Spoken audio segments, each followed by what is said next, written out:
Hi Gianni, how are you doing? So guys, if you're just joining, please introduce yourself in the comment section.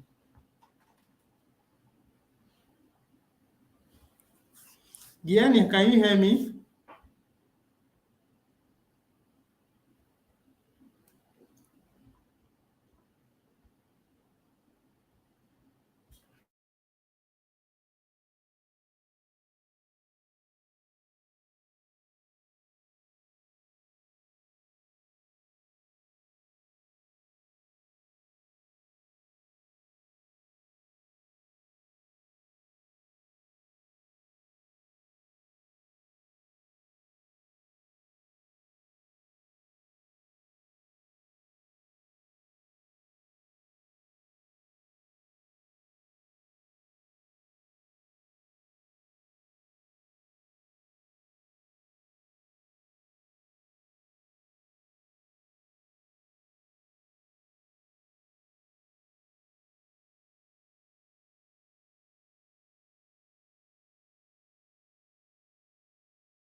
Hi everyone, if you are just coming in, please introduce yourself in the comment section. Gianni, can you hear me?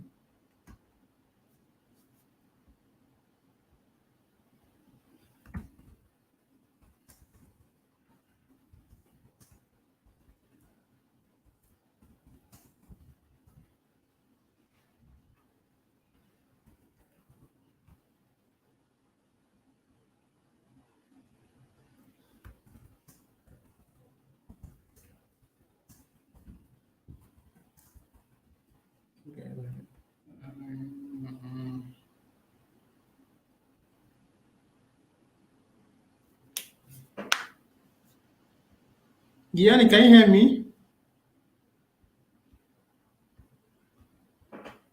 I saw this phone.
Can you hear me? Please indicate. I don't know whether this. Hi Gianni, can you hear me?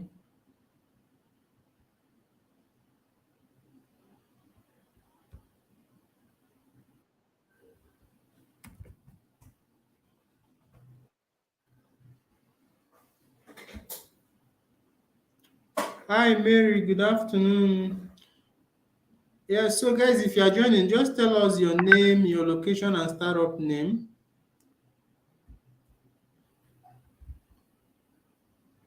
Mary, I just remembered that we were supposed to schedule what's it called? The mentorship meeting. I don't know whether that happened again. Oh, so you guys, you were not able to come to a conclusion. I'm just seeing now Saturday and Sunday, one person. There was no general conclusion. Wow. Mary, can you take a lead on that mentorship group so that we schedule a meeting very soon? Maybe chat me up after this meeting. Let's talk more about it. Okay. So we have Ochiname Anaya, Nigeria. We have Peter Irongo.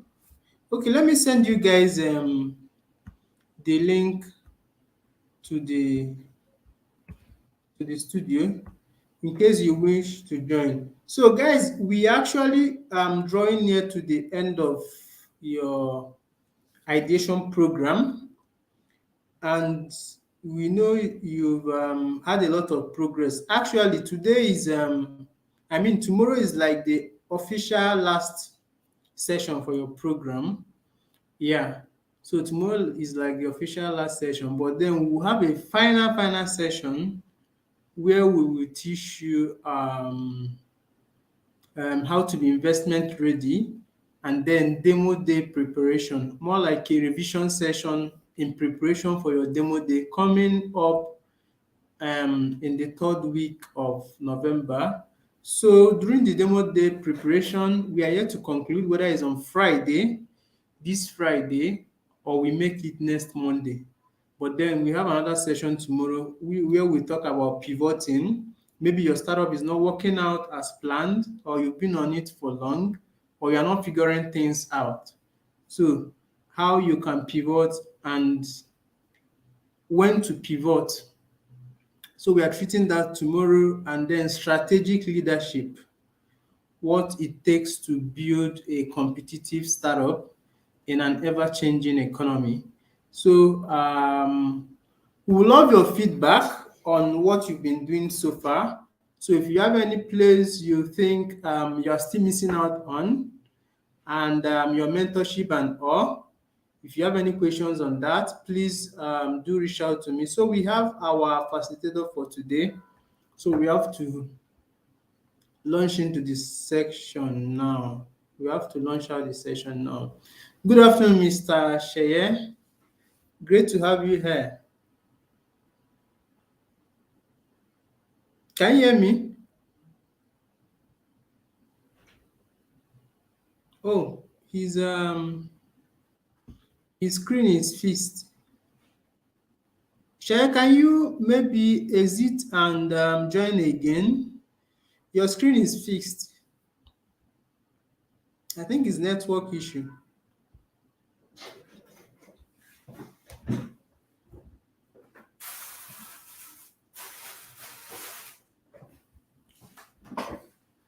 So guys, as I was saying, if you have questions, feedback, and some places you think we can do better, and then some places you think you are missing out, that's why we are having the final session on Friday. You can send in your feedback today, tomorrow, so that if it's something we'll cover on Friday, but then officially we have covered all the areas we planned out to take you guys through for your ideation program, which we think is very important when starting out. So the Friday session, which is a revision, more like a revision session, demo day preparation, getting ready for investment is just like an additional session. So we are bringing both ideate 5 graduates and then ideate 4 graduates together for a final revision, question and answer, whatever you may have to clarify on preparation for demo day. Any question at all from the sessions you've had, we are going to cover it in the demo day session.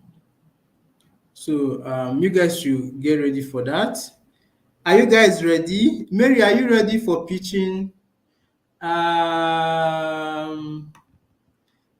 are you ready? Okay, Peter, Stephen, are you guys ready for the demo day? I think you can join. You guys should join the studio. Let's make this interactive. Join the studio. I want to hear your voice. Are you guys ready for the demo day? So while we are waiting for the speaker to join in, let's get some feedback from you guys. Gianni said he's ready. So Gianni, you are ready to land a seed investment. That's good. So we are hoping to have a couple of VCs and angel investors join us for the session. So, but then we'll try our best to prepare you at the demo day and the revision session. So, from the finishing touches on your pitch deck and how to present and all, we're hoping to have that session with you. Okay, so our facilitator is back. Hi, Shaya, good afternoon. Okay, good afternoon and sincere apologies for the technical issues. Can you hear me clearly? Yeah, we can hear you. Ah, thank God. I Okay, don't. so we are ready to start the session now. So we are going to quickly introduce the facilitator. So Shaya is the lead consultant at Cedar Tribe Limited, a consulting and training outfit based in Lagos, Nigeria. And he's the president of MSME Africa, a multifaceted resource platform for micro, small, and medium-sized businesses in Africa. He's the convener of the widely attended MSME Dialogue. He's a renowned startup coach, mentor, and subject matter expert. He's a fellow of the Institute of Brand Management Nigeria. He's also an associate registered practitioner of advertising. Please join me in welcoming Mr. Sheye Olurotimi. Welcome to the studio, Mr. Sheye. Okay, thank you so very much and good afternoon, everyone. Um, I really do hope everyone can hear me. If you can hear me, just say something in the chat box, right? I know I may not be able to see everybody, but say something in the chat box. And Pascal, could you confirm that my screen is visible? Can you see my screen, please? Pascal, can you see my screen? Is my screen visible? Yes, it is. Okay, so obviously we won't be able to have the audience speak, right? I believe that this is StreamYard and then you are streaming it either on YouTube or whatever platform. So it means they won't be able to speak to us, right? Yes, but But they then we can have type. the link to the studio. So if they want to join in, they can join in to ask question or Okay. speak. So Yeah. obviously it means that they can have their comment in the chat box. Yeah, So sure. I'll just basically run through my slides. It does mean that I won't be able to stop to ask for interactions, but it's fine. If you have any question, you have a comment, you can just drop it in the chat box. Then we can go. So we're looking at team building, networking, and partnership, and I'm really sincerely very happy that I'm doing this with you. Um, I'm sure you guys will agree with me that the startup journey is not is a lonely road, right? It's very lonely. I don't know whether it's at the top really, but it's very lonely. And then sometimes you want to ask yourself, who sent me on this errand?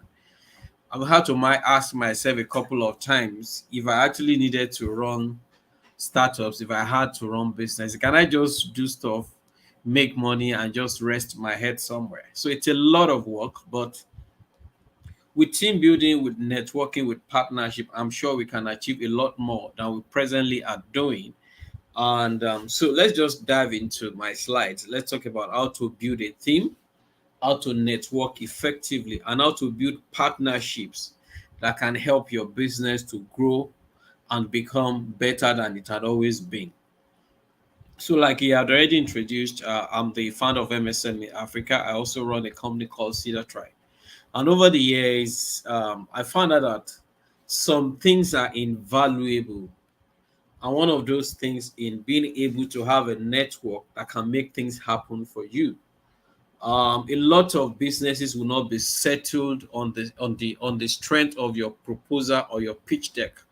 Sometimes somebody would remember you and recommend you for something. So I have a friend who told me about how she got into an accelerator. It's a global accelerator. Somebody just mentioned her name. So this somebody was approached, and at some point they told this somebody that they weren't qualified for that thing because of the stage they are.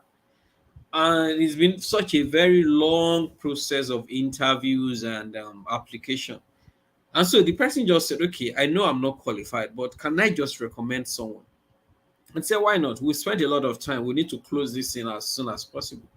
And she just mentioned the name of this friend who she believes has gotten to that stage.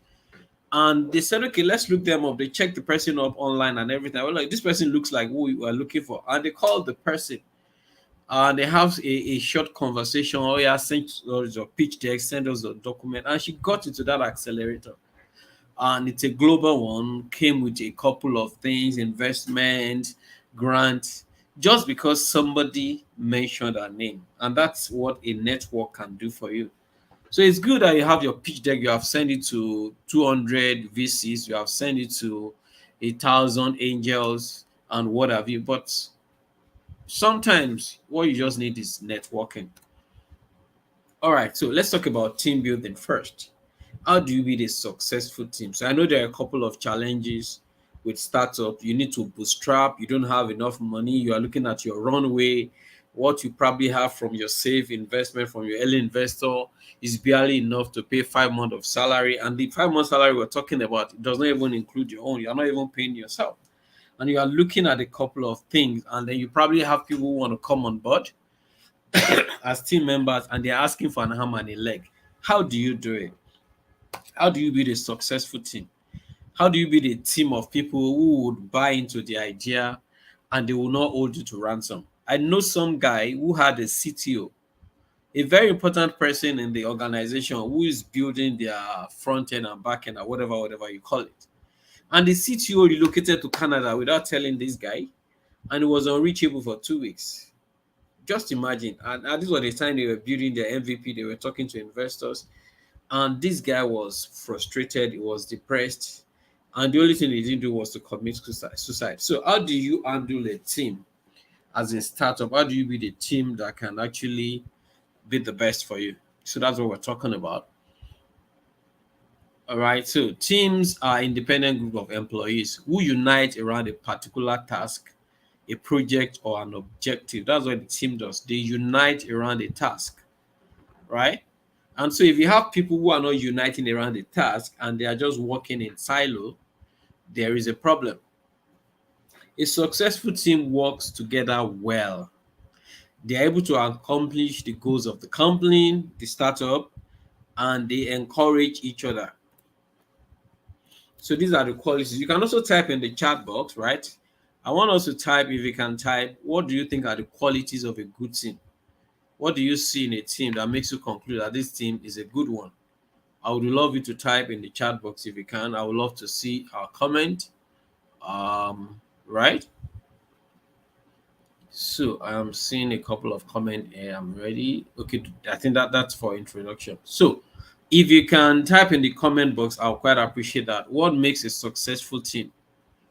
Just type in something before we go on. What makes a successful team? Anyone? So I can see a couple of names: Stephen David, Gian, Mary, um, okay, David Samuel, Mary, I can see you again. Peter, let's type in the chat box. What makes a successful team in your own estimation, from your own understanding? What makes a team successful? Can everyone hear me, please? I just need to be sure I'm not talking to myself. Can you hear me? If you can, type in the chat box.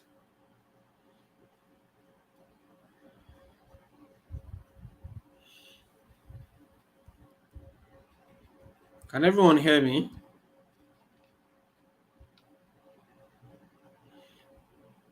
Okay, diversity and trust. Thank you. Diversity and trust, very, very important. Okay, which one again? I like that. Thank you, Mary. Collaboration. All right. So while I wait for the others to type in the chat box, I'll just go back to my slide. So diversity, trust, collaboration, those are very important tools, very important element of a successful team. You don't build a team just because you want to. You must build a team because the team is actually do what they should do. Steven says a team with the same purpose in agenda and goal. All right, thank you for that. All right, so let me just go back to my slides. I do believe you can say it. So we talked about goal. A team must be goal oriented. They share accountability and ownership. They are eager to learn. So anytime people get to the point where they think they have known it all, there is a problem. There must be eagerness to learn from every member of the team, whether you are the CEO, you are the most junior person. There must be eagerness to learn, and we keep learning every day.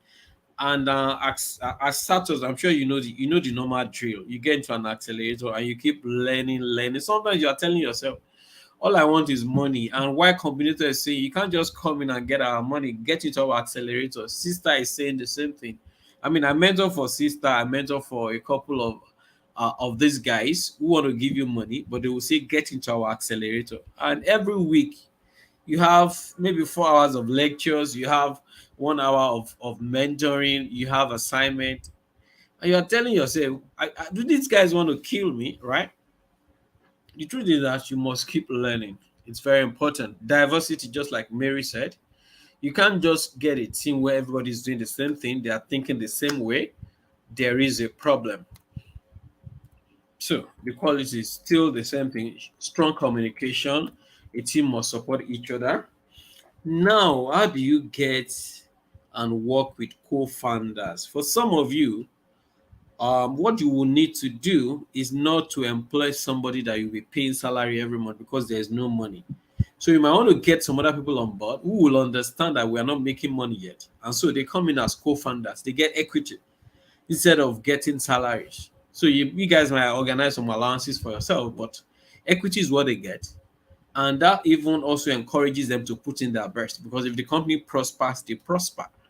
If you can grow that company from a 1 million naira company to a $1 million company, that means you have multiplied whatever it is by over 1,000. And then, if I have 5% in that kind of company, the value has multiplied over and over again. So, how do you get a co-founder? What do you need to do? Define your vision and your need. What do I need this person for, or what does the company need at this time? So don't go get somebody who has a skill that you have already that you don't need. So the advice is that get somebody who has a skill that you don't have and that you don't want to pay salary for. So let them bring their skill. So you are the CEO, you have all the ideas, you know how to go into the market and sell, but somebody needs to do the technology side of it. So get a CTO. Or you are struggling with finances. How do we do our financials? Get a CFO, right? And they become your co-partner. You can also attend network startup events where you get to meet like minds. You talk, and then after you have sized each other, you can decide whether they want to join you. You want to work with them.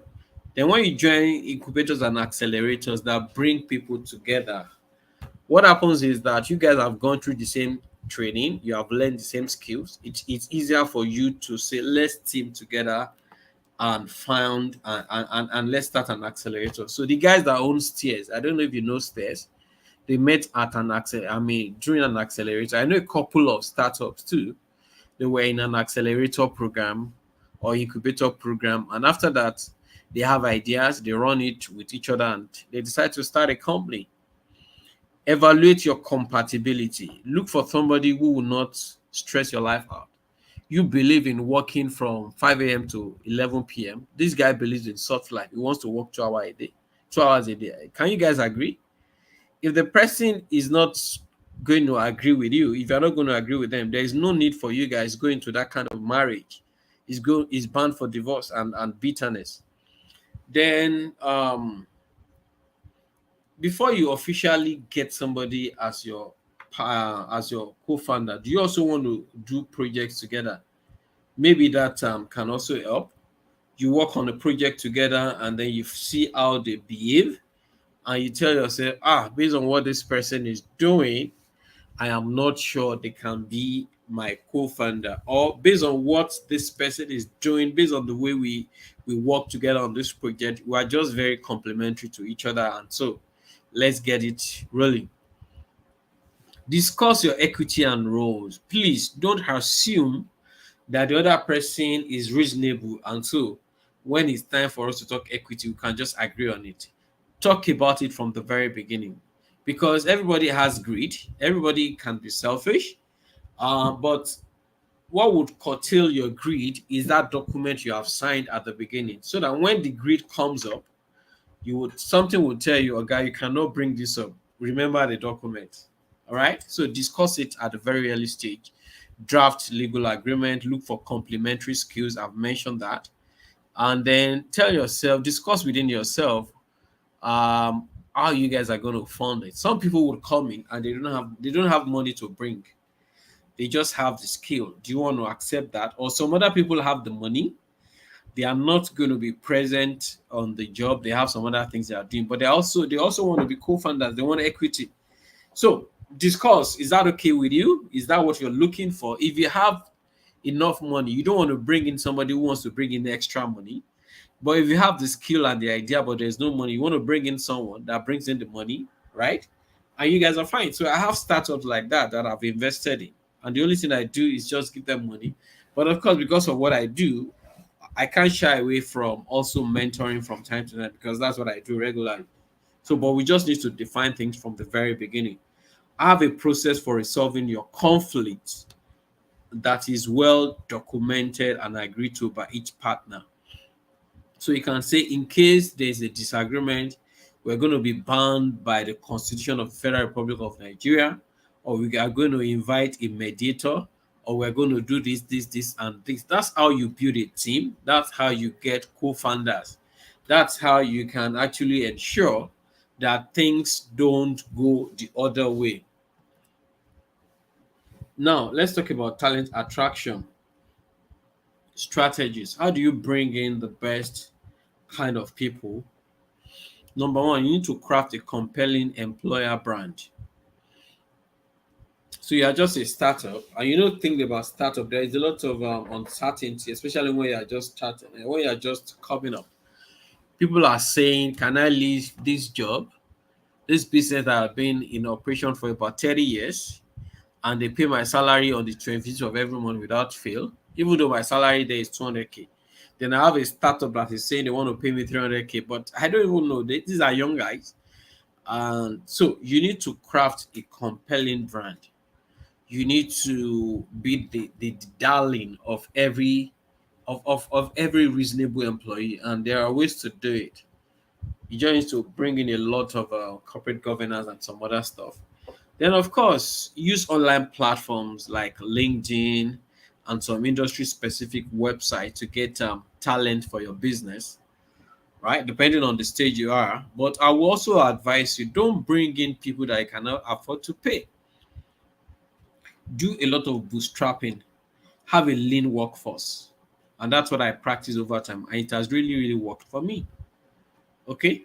So there are some skills, there are some roles you don't need to employ a full-time person for, because those demand, the need for that thing doesn't come up. Right? For instance, we don't have in my company, we don't have a full-time accountant. We have somebody that checks our books, that files our taxes, but I don't think that job is what can somebody can do 9 to 5 every single day. So we don't have somebody do that. We just have somebody that checks our books every week, and every month they file our taxes and they do everything, and they get paid, right? And that works for us. The same thing with some other functions that we don't think we need a 24-hour person to do. I mean, sorry, a 9 to 5 person to do. You can also attract talent through networking and referrals. You can talk to friends and they can recommend people. You can also do internship programs where you create a program and you get in maybe like 10 people. And the idea is that they will do an internship for 6 months, 1 year, or whatever time you agree, or even 3 months. And at the end of that period, some of them would be retained. So that's another way to get in talent into your organization. And of course, you can have a flexible work arrangement because now we're in the days of these Gen Zs, and a lot of them would not want to hear that they have to come to work 5 days in a week. In my team, we have a virtual team, and it has never affected anything. But even though right now we're planning to make it hybrid because I see some gaps already, so we'll probably come in once or twice in a week. But if you are still doing 5 days in a week, I think there's a problem. I don't know, but I don't want to jump into conclusions. So that's one way to attract people. Now, what are the things involved in talent management and retention? Number one, have an effective onboarding process. The way people come in will actually affect their experience and their perception of your company. So when you employ them, did you even give them an employment letter, or you just told them on phone your salary is 45,200? Did you give them a proper employment letter? Do you have a JD that specifies what their roles should be? Do you have I mean, when they came on board, do you have like a 1 hour, 2 hour session with them? Even if it's not physical, did you have a session with them that tells them how the organization runs, what to expect, and every other thing they need to know? That is onboarding so that it can make life easy for them. If you don't do that, they will just tag you as an anyhow company, and I'm sure they're already looking for the next job. So package yourself very well and have an effective onboarding with your talent.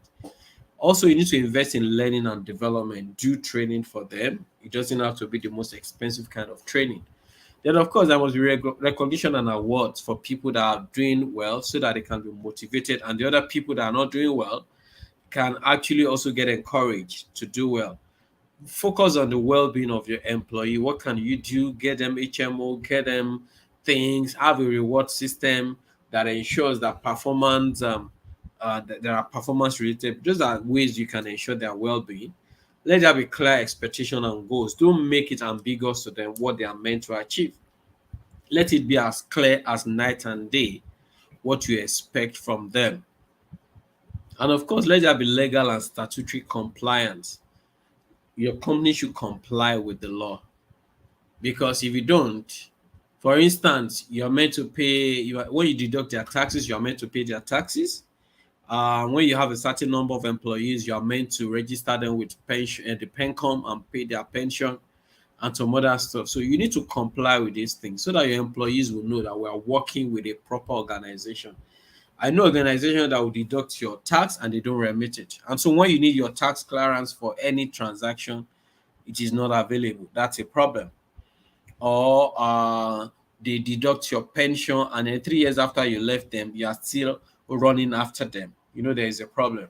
So you must comply so that people would see you as an employer of choice. Now we've talked about team and what have you. So let me see. Is there any question at this point with regards to the team part of it before we go into networking and partnership? Anybody has a question they want to ask? Okay, so I see a question. I see a couple of questions. Can you give me money too? Fred, you want money? Okay, okay, as in startup, right? We can have a conversation. I guess that what you meant is investing in your startup. Is that what you mean? If that is it, we can have that conversation. So you're saying, is it wrong to make your married partner your co-founder? What's your take on this? It's neither rain nor there, but ask yourself, if you are dealing with a company and then you're trying to invest in them or you are trying to do something and you check their document and the only other founder is their wife or their husband, how would you feel? I want to throw it back at you. There's nothing wrong with the person has their skill and everything, but it's just about the perception. The founder will say, hey, so you guys will just go and determine what happens to the company in your bedroom. And then one day you say, we are tired of Nigeria, let's relocate to Canada. So you carry investors' money and you japa.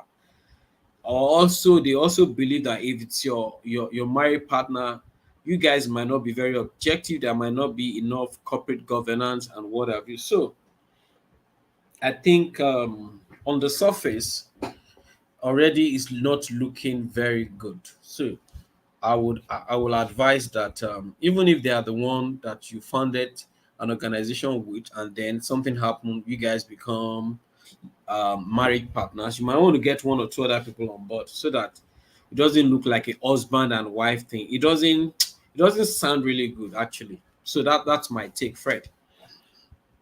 So do we still have any question or comment before I go into networking and partnership? Anyone? Networking and partnership. All right, so I guess we're good and we're fine. I will just quickly jump back to my slide.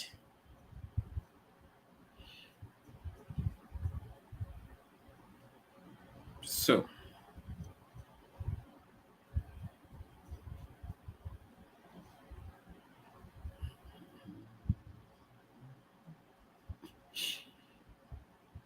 how do you network? How do you bring strong partnership? So, I believe you can see my screen. Strategic relationships and networking. How do you build relationships? Um, we need to start by saying that strategic relationships are very crucial for the success and growth of startups.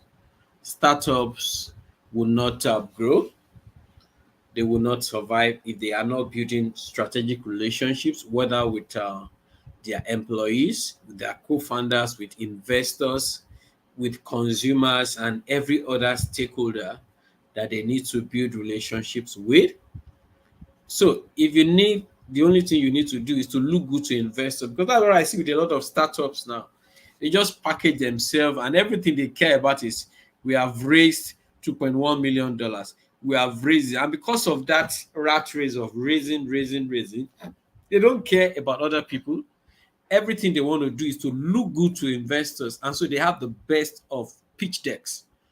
But their relationship with their employees, their relationship with their consumer is zero. There's a problem. So you need to build strategic relationships and nurture it over time. You need to attend industry events. You need to actively seek out opportunities with key individuals or organizations and leverage these relationships effectively. You need to leverage them effectively. You need to develop them. And then, so what are the important strategic relationships for you to build as a startup? Number one, I'm sure you guys, I mean, you are very, very particular about this. Okay. So investors and venture capitalists, that's very important. You must build great relationships with investors and capitalists. It's very important.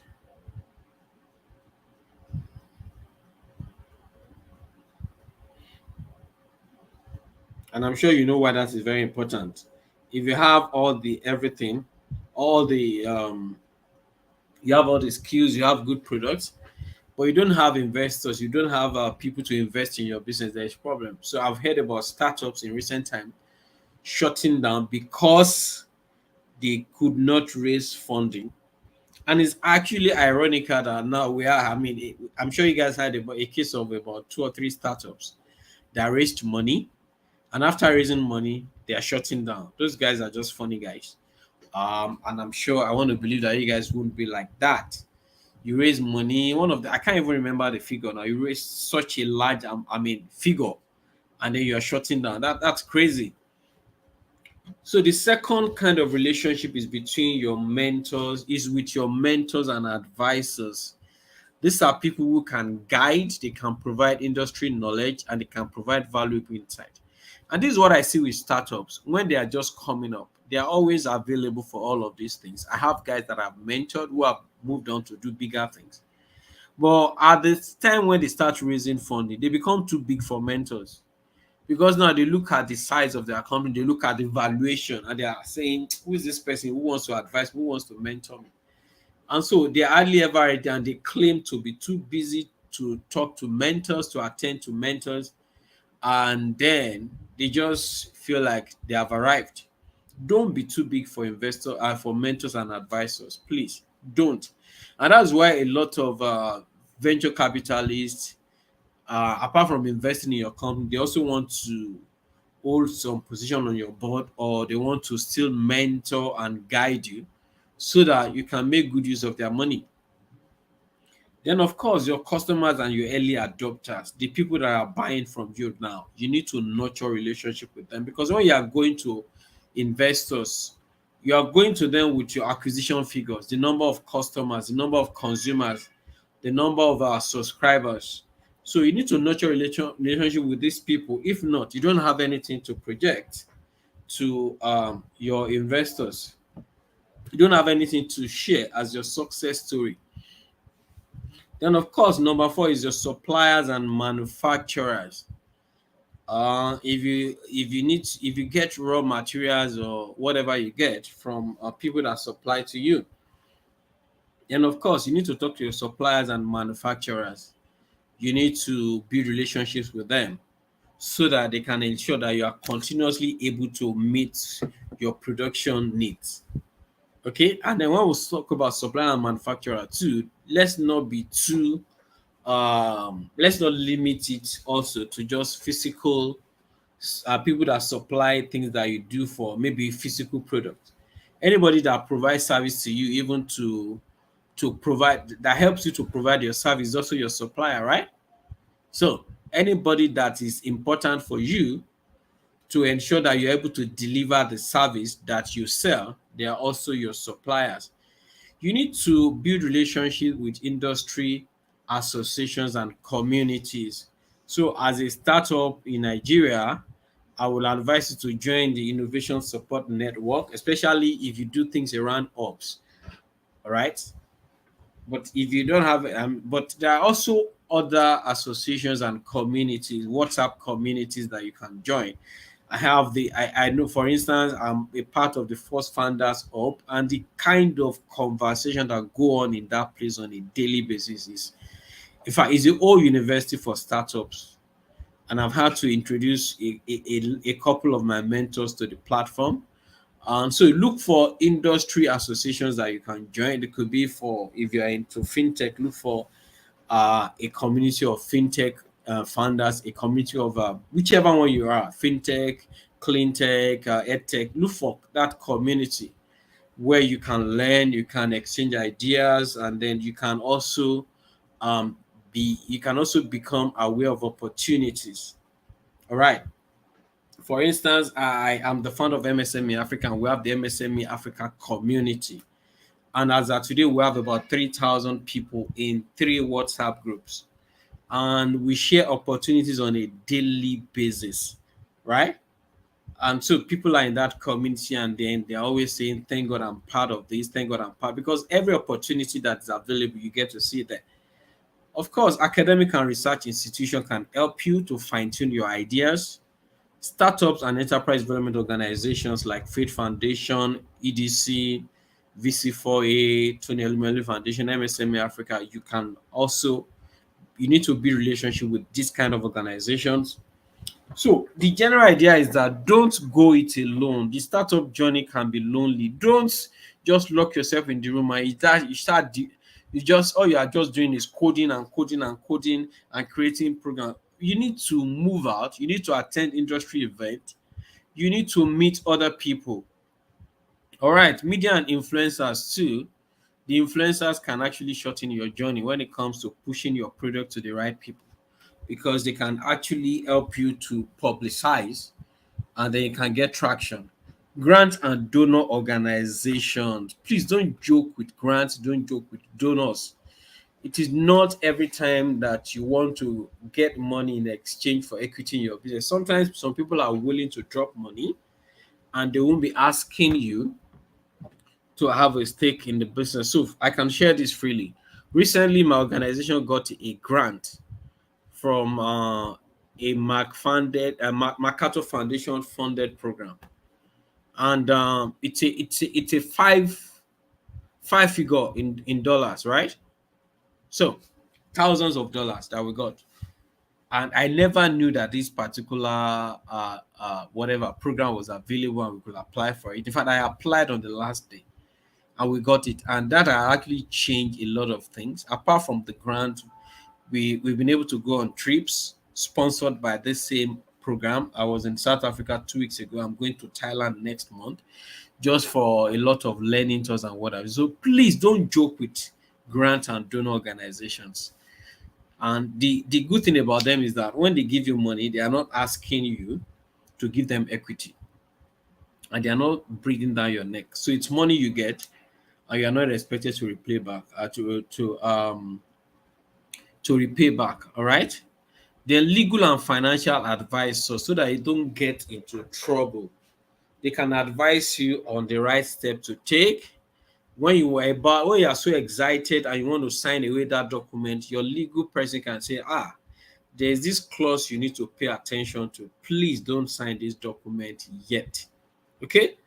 That's what relationships can do for you. So you need to build relationship with your legal and financial advisors, incubators and accelerators. These are programs that help you fine-tune your ideas, or they can give you skills. And usually accelerators will end up in a demo day where you can make presentations to potential investors, and they can look at what you're doing and say, okay, let's invest. So of course, your local ecosystem, an active part of your local startup ecosystem. So they're having events, there is startup fest, there is a couple of programs here and there. I know a lot of media in the tech space, they have programs. I know Tech Point had a program last weekend. Tech Haba had another one about a week ago, Moonside. I know Eco Innovation Hub they have AOT. So there are a couple of ecosystem events that you should attend. Please, virtual events are good, but I know that virtual event can never be as effective as when you meet people one on one, and you can have a 5 minute conversation that will change your trajectory for life. So please don't underestimate it. Very important. Now let's move on. What are the tips that you need to pay attention to for networking? Number one, you need to determine your networking goals from the very beginning. What do I want to achieve? I want sales. I want co-founders. I want to meet investors. So the goal will determine the kind of events that you will attend. So you want sales. That means you will attend networking events with people that are your prospective consumers. You want co-founders. You will attend networking event where you can find people like you, founders. You want investment. You attend networking events where you have venture capitalists, you have angel investors. So your goal will determine how you network and where you go. Of course, you also need to build a strong online presence. You can't be everywhere. You can't go from one place to another all of the time. So have a presence online that can sell you. So you need a strong online presence. It is very important that you have an online presence that is very strong. Then, of course, attend startup events. I cannot overemphasize that. Have an elevator pitch such that when you meet somebody and you just probably have 1 or 2 minutes to talk to them, what is that thing that you would tell them and they will say, have my card, let's talk some more. Oh man, this is looking interesting. Can we hook up tomorrow? Or I'm interested already. Let's do this. So the idea of an elevator pitch is that if you meet somebody in an elevator and then you are probably going to the fifth or sixth or whatever floor you are going, and the person is going there too, what can you tell them inside the elevator that would arouse your interest. So it's very funny that people waste time a lot. So I see people come to me to chat with me in my DM and they are saying hello. And when I say hello, I've never interacted with you before, or hello, good morning. I'm like, why not just drop everything you want to drop now? Because even if it's me, I've never met you before, I'm trying to get something done. I don't expect that you'll be online every time having conversations with me. There's this guy that I've been on my track for over about 2 weeks now. So one of my friend who relocated to Canada just sent me a message that I've given your contact to some guy. He wants mentorship. He's starting a business, blah blah blah. Me to mentor him. And my first reaction was like, why are you informing me after you are giving my contact to him? Why not tell me first and get my permission? But that's not even a problem. And this guy will come to my to chat with me on WhatsApp, which is very funny. I expect that he will just call me so that we can have a conversation. And then you drop something on my WhatsApp. Hello, good morning, sir. And I was okay. Hi, how you doing? The next thing, how is the family? Okay, my family is fine. And how is everything? And I don't have time for this. So the next time he does that, I just zoom off. Then he comes back again after like I want the other one when he remembers, and he starts the same. And I still saw his message this morning, and I'm asking myself, is this how to pitch to someone who is busy? So are you going to meet somebody at an event and you're asking them, how is family? How is this one? What do you think about the economy? No, some people are genuinely busy and you need to have elevator pitch that can get their interest. If I have not met you before, I need to talk with you.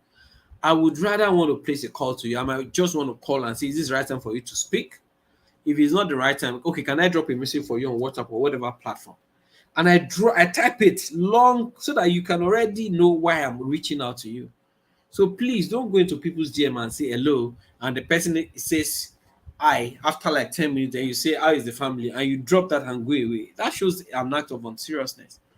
Let them know why you are reaching out to them, and let it be very concise, and they can already determine whether it's a conversation they want to have or not.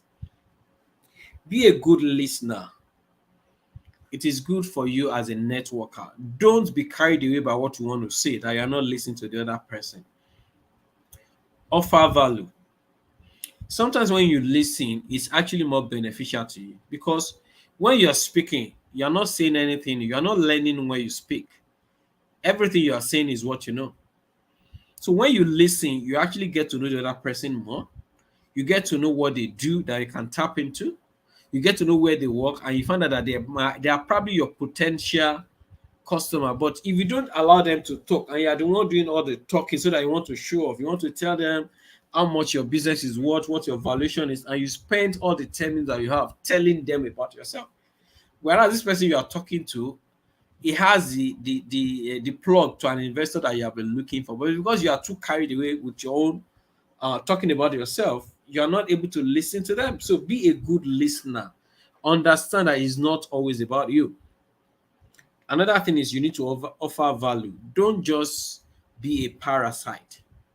Don't just be somebody that just want to take. What do you bring in exchange? You want to network with me, and it is written all over you that the only thing you want is my money, is my time, is my expertise, and you're not willing to do anything in return. There is a problem. There's a young guy that I mentor, and I was really surprised when he came and he said, please, I want to be doing this and this and this for you. And he wasn't very good with that skill, so he told me he was going to be handling my video editing and some other stuff. But when he came in, it wasn't good. You know what happened? I saw a course that somebody was doing that I could pay for, and I paid for that course and said, Toby, go for this course. I'm sure you become better at your video editing and graphic design when you do this. And he did it. And he's much more better now. He does those things for me. And of course, I told him you can't be doing this for free, you get a stipend. But what it also means is that he has a lot more access because it's giving value. It's not just there to take and take. But some people will just want to take everything from you. They want you to mentor them. They want you to be available to advise them on their business 4 hours in a day. But there is nothing they are putting on the table. Don't be that startup who is always looking for value, but you are not giving value. Then, of course, in networking, you must learn to follow up. Sometimes the person is not available at that very moment, or they have not taken the decision. You want to follow them up, because if you don't, by the time they need that service that you offer, the person that is available at that time is the one they would reach out to. So keep following up without being a nuisance. The next one is be memorable. What does it mean to be memorable? Do something that will make people remember you when they network with you. Do something, say something that when you call them again and say, hello, my name is Susu, they will say, yes, I remember we met. But if you have not done anything memorable, they won't remember you, right? So you will try and describe yourself for the next 5 minutes, and they are just saying, okay, yes, yeah, but they are just using Agbari because they can't remember you. Build relationship, not transactions, right? Don't just want to do a transaction with them and do it and run. Focus on building long lasting relationships. You just never can tell when you would need such person again. Participate in online communities and forums. A lot of them are on WhatsApp, on Telegram, on a couple of other platforms. Seek diverse connection. Don't just be friends with startup founders. Be friend with economists. Be friend with financial people. Be friends with all sort of people so that you can broaden your horizon. Then be prepared to give and take. I did touch on that already. Avoid time wasters and don't be one. Please, people come to me like on a daily basis. Please, let's collaborate, let's do this and that. And when they come to you and say, let's collaborate, you're asking them, what area do you especially want us to collaborate? And they will say, I just want you to look at what we can do together. Well, every time I hear that thing, I just zoom off. You cannot tell me let's collaborate and you don't even have an idea of what that collaboration will look like. And you say, I'm sure there are things we can do together. What do you think? I don't think anything. Don't be intellectually lazy. If you are approaching somebody for collaboration, don't waste their time. Say, okay, hello, I'm reaching out. I noticed that you do this, and this. In my organization, we do this and this. And I think if we can collaborate in this area, we can come together and work on this project. And this is what I think would happen. And this is what you stand to gain. This is what we stand to gain. Everybody wants to know what is in it for me. Don't waste people's time and don't allow people to waste your time. I was that unwise before, right? But now, immediately somebody is engaging me and I'm not seeing the future, I just refer them to one of my colleagues, right? And say, talk with this person. And the person will be objective enough to say, there's nothing in there. Because time is money, especially as startup founder, you know that your time is money. Don't be a user. A user is somebody that just want to get a benefit from someone and they are not really interested in relationship, but they will make it look like they love you, you are the best that has ever happened, until they get what they want and they run away. Maintain a database. It's very important. Maintain a database so that you can keep records of people that you have met, and you can also refer to it at some other time. Be authentic, be real. Stay informed and keep abreast of happenings within your industry and ecosystem. Know what events are happening, where the founders are gathering, where the investors will be. Understand those things so that you can plan your time and you can network effectively. It is very important that we do that. So let's see, do we have any question at this point with regards to tips? Before we just finally wrap it up. So anybody has question with regards to tips for networking? My next slides are not moving. Oh, wow. So what was the last slide that you saw, Fred? Or better still, let me attend to these questions that I have right now. And if you have other questions, you can just drop them in the chat box. Okay, so Guyani says, shouldn't investors make time to visit and understand the day-to-day running of startups they are interested in investing in, instead of just focusing on the pitch deck they give them? Yeah, sincerely, Gianni, this is actually a point that keeps coming up. And you know what has happened? In fact, I love this question. What has happened over time is that we have people who have become experts at packaging pitch deck, but they know close to nothing about actually running the business. So they know what investors are looking for, financial projections, and we have an MVP. This is the sum, total addressable market, whatever, whatever. And so they are very good at packaging pitch deck. In fact, we have professional pitch deck creators now that can help you create a pitch deck, and then you present to them. They help you and tell you, okay, this is what you should say, this is what you should not say. So what happened is that investors are swayed by the presentations and the pitches and the pitch deck, but these guys know close to nothing about running a business. So I agree with you that startups, I mean, investors should actually make time to visit and understand the day-to-day. But another constraint is that it's a borderless world now.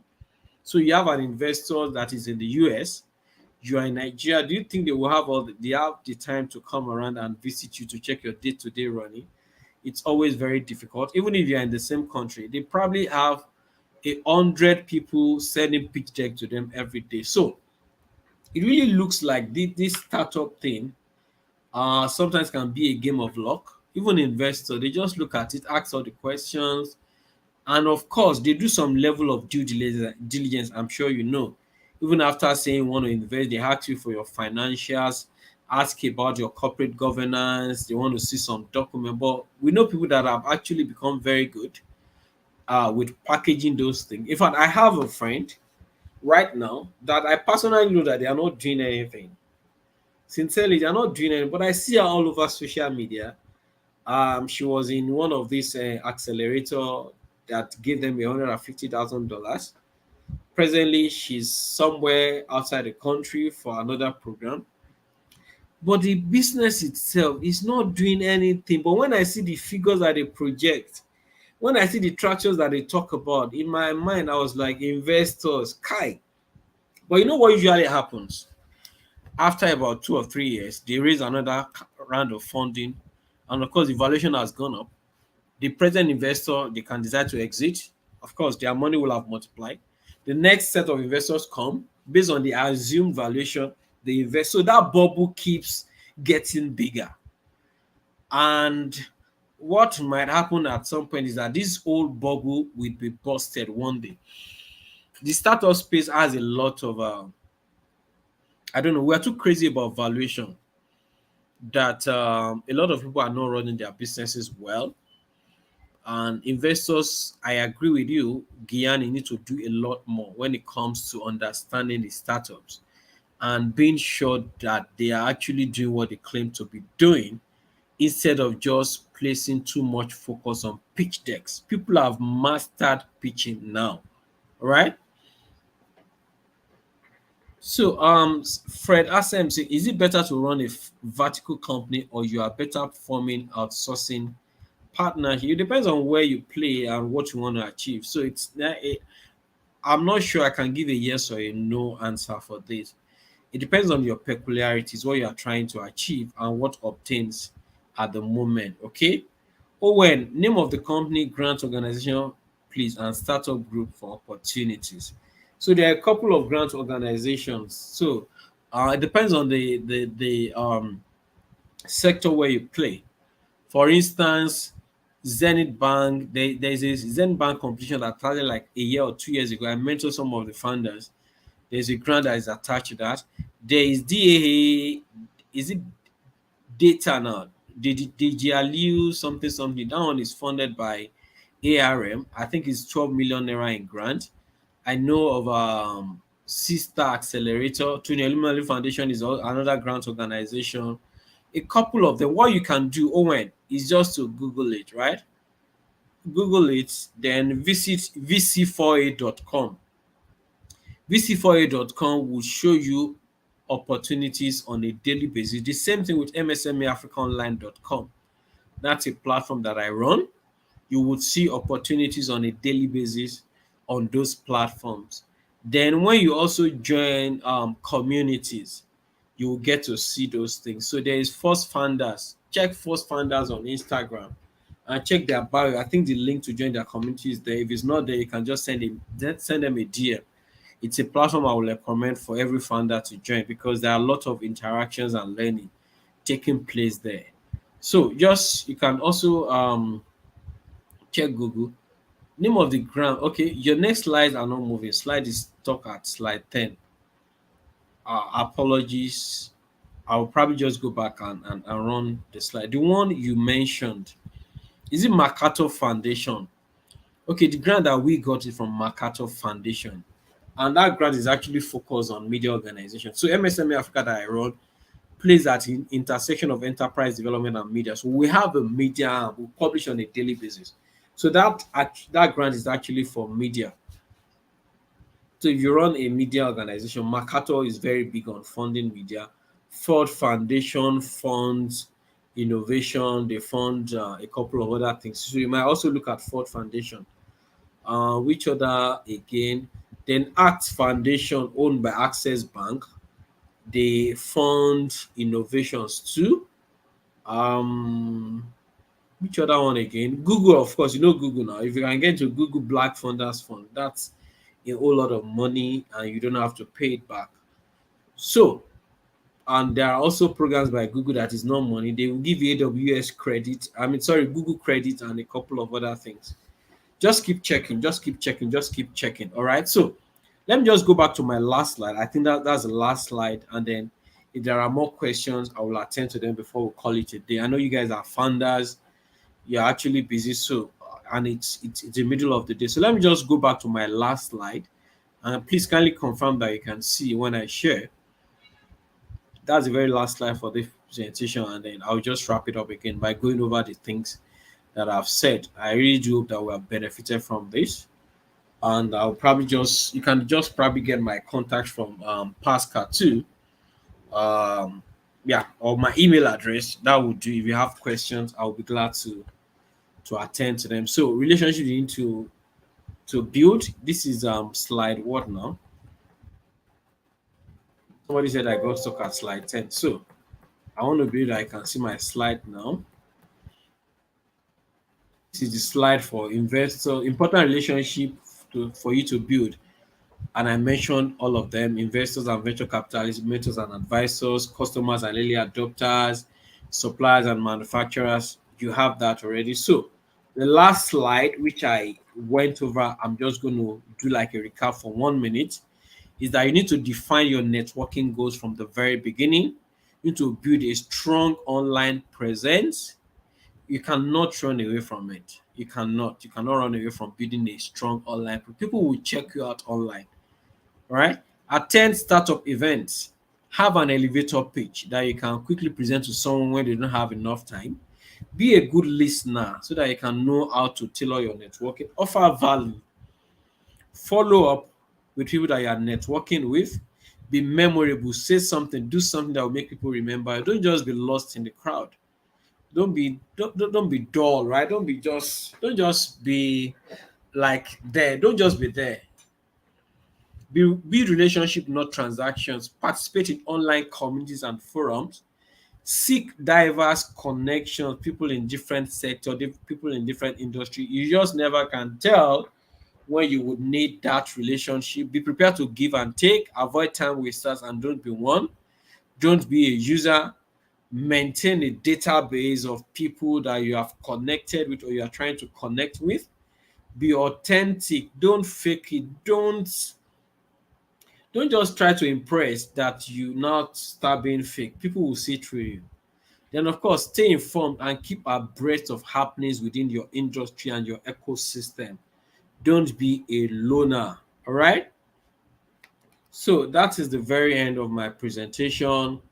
I really do hope that somebody has picked something.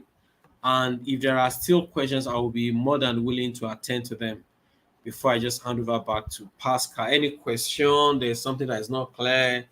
You have an issue around networking. Some people might say I'm a shy person. How do I network? Or just any question. I'll be willing to attend to it, please. The next few minutes before I just hand over to Pascal. Any other question apart from the ones I have asked?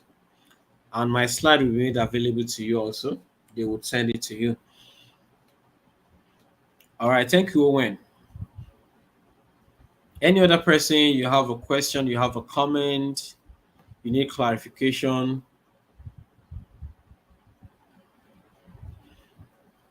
Okay, great.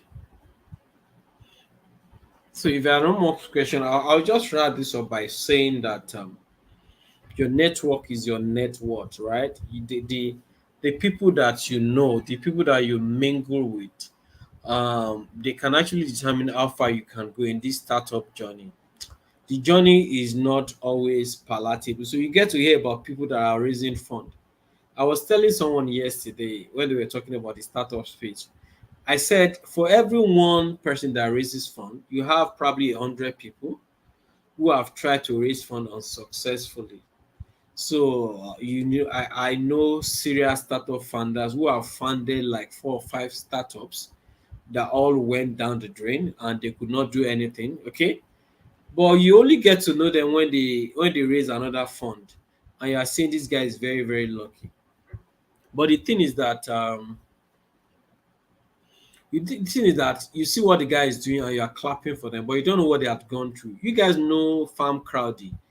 I think they also I think they changed name to Crowdy Vest or something. But the guy behind it, Oyeka Akuma, I remember when he came for a program that I organized. He said he pitched to 86 investors to raise his first funding for Farm Crowdy. 86 investors, 86 before eventually he got one. And when he got one, it was all over the media. And I'm sure everybody say, ah, this guy is great. But you know what it means to pitch to 86 investors? Asking for your pitch deck, asking to come and make presentation, whether virtual or in person. So it is not an easy thing. But people only get to hear about your success story when you raise the first funding, and then you're fine, you're doing well, and everybody wants to be your friend. You become a sudden celeb. But I want to encourage you, don't ever give up, please. Keep grinding. All right, so let me read some comment. Thank you. Okay, thank you to Steven. Steven says you've been working on establishing an online presence for our startup. However, I'm curious whether it's necessary for a startup to prominently feature the founder's face on social media platforms. Okay, so let me explain the way this thing works. Investors are looking for your traction. They are looking for the traction of your company, but at the same time, investors invest in people, not in the startup. A lot of them, they want to look at the people behind the startup. They want to look at the team. They want to see your experience. They want to know how many places you have gone to speak. They want to know what businesses you have handled before. So, putting your face on social media platforms should not be all of the time. It shouldn't be all of the time. I think you should do more of putting your business on social media. So there are two ways to it. You can put your business on your business page while your own personal page also is active.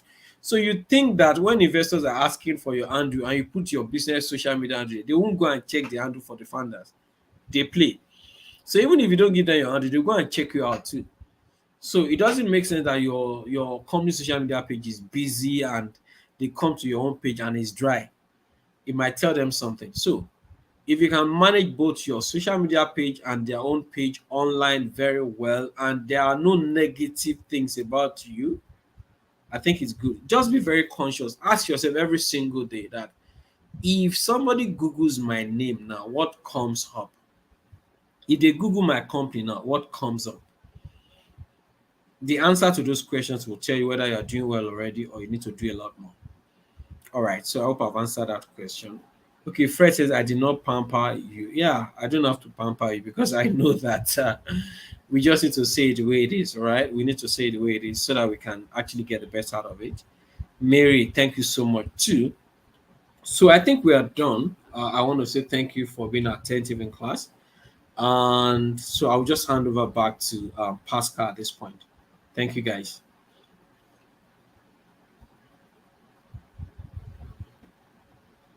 Thank you very much for the delivery, Mr. Chair. And thank you for the insights, for the knowledge, and the offer to also share your slide. We do appreciate it. So, guys, it's up to you to make use of the resources and knowledge that are being shared. So, once he forwards the slide, it will be sent to your page. So, once again, thank you very much, Chair. We wish you the best of the day. everyone else. So your last session comes up to tomorrow, and as mentioned, after tomorrow, we might be organizing a final wrap-up session, more like a revision session, which will be on investment readiness and then demo day preparation. So we might be joining you guys. I did 5 participants and I did 4 graduates, so that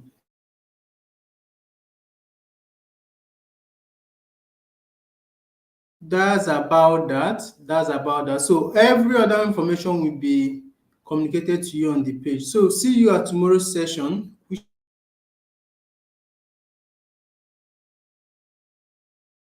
strategic leadership and pivoting. So thank you everyone and do have a great day. See you tomorrow. Bye.